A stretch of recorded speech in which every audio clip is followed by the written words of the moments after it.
Quero com isto dizer que começamos a fazer esta abordagem pela narrativa mais antiga, cronologicamente mais antiga, a primeira que aparece, que é o Evangelho de Marcos. Como é a primeira, portanto, não tem ainda praticamente nenhuma manipulação, ao contrário das outras. Digamos, é a primeira, ainda não sofre nenhuma correção, como nas outras já se nota, nas outras versões sinóticas, embora sinóticas, elas fazem algumas correções à primitiva, que é a versão do Evangelho de Marcos, e Marcos é o Evangelho, não só primeiro a aparecer cronologicamente, primeiro no tempo, mas é também o que está mais de acordo com o Jesus histórico, que nos dá, que consegue colocar-nos perante o Jesus histórico, o carpinteiro, o filho de Maria. É o único que diz isto, ou põe os seus concidadãos de Nazaré e concidadãs a dizerem dele isto mesmo, o carpinteiro, o filho de Maria. Claro que o dizem num tom de desprezo, mas esse tom de desprezo diz bem quanto tem de históricas estas duas expressões, estas duas formas de encarar Jesus: o carpinteiro, o filho de Maria, com o artigo definido, ambos. E seguimos, vamos ver esta versão do Evangelho de Marcos e logo confrontá-la com a de Mateus e depois com a de Lucas. E com isso ficaremos logo a perceber o que pode e deve e ter de haver de manipulação em torno desta narrativa, desta pequena narrativa que está presente nos três evangelhos sinóticos, mas cada qual dá a sua própria versão. E claro que a mais perversa, a versão mais perversa de todas, eu medi bem as palavras, sei que estou a escandalizar e que se calhar nunca mais me perdoarão, mas estou a medir bem as palavras. A mais perversa de todas é sem dúvida a versão de Mateus,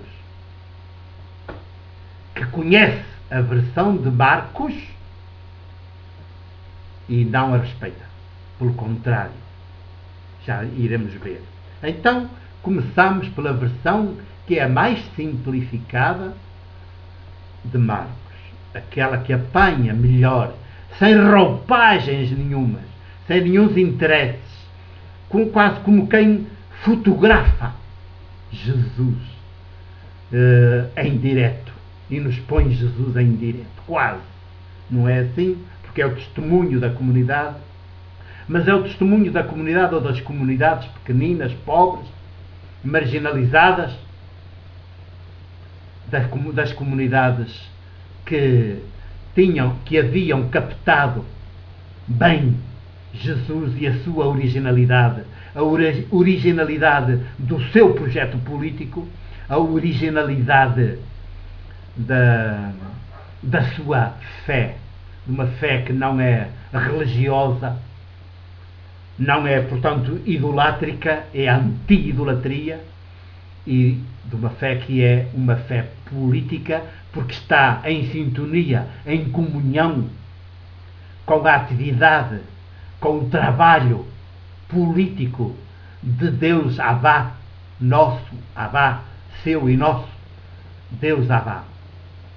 E começa a narrativa, ou melhor, sim, a narrativa diz assim, está no capítulo 8 de Marcos, está no capítulo 8. Começa no versículo 17. Jesus partiu com os discípulos para as aldeias de Cesareia de Filipe. No caminho, fez aos discípulos esta pergunta: quem dizem os homens que eu sou? Disseram-lhe: João Batista, outros Elias, e outros que és um dos profetas. E vós, quem dizeis que eu sou? Perguntou-lhes. Pedro, cá está o Pedro. Pedro tomou a palavra e disse: Tu és o Messias. Ordenou-lhes então que não dissessem isso a ninguém.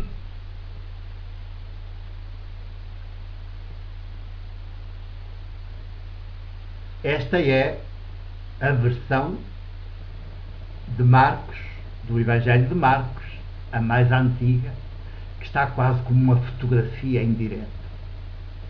Uma fotografia sonora, portanto, uma espécie de pequenino vídeo, se já houvesse no tempo. Pois vamos à versão de Mateus, que também cronologicamente é que aparece depois da de Marcos, mas alguns anos,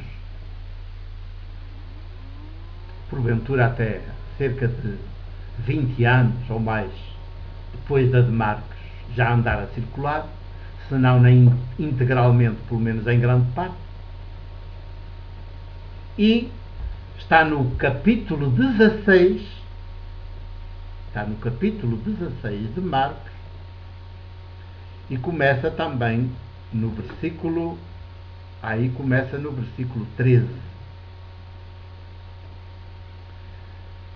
O texto diz assim, nesta versão de Mateus: ao chegar à região de Cesareia de Filipe, torna a situar as coisas em Cesareia de Filipe, Jesus fez a seguinte pergunta aos seus discípulos: quem dizem os homens que é o Filho do Homem?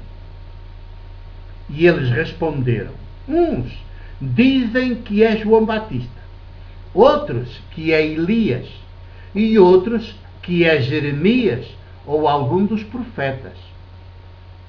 Perguntou-lhes de novo: e vós, quem dizeis que eu sou? Tomando a palavra, Simão Pedro respondeu: Tu és o Messias, o Filho de Deus vivo.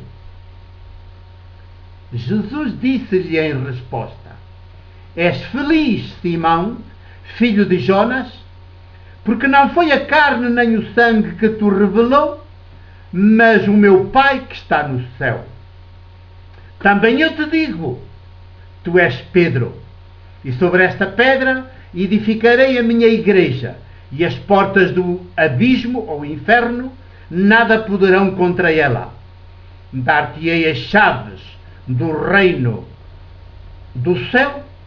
Tudo o que ligares na terra ficará ligado no céu, e tudo o que desligares da terra será desligado no céu.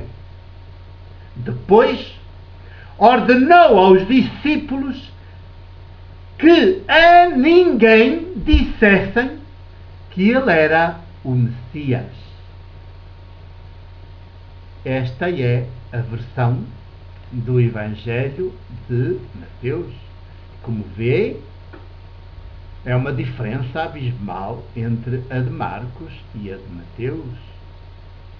Tem ali umas coisas que até Marcos, se as ouvisse, ou as comunidades de Marcos, se a tivessem alguma vez ouvido, escutado, se calhar até morriam estarrecidos. Porque é tão ao contrário de Jesus, o filho de Maria, o carpinteiro, o maldito crucificado na cruz do império. Já prosseguiremos.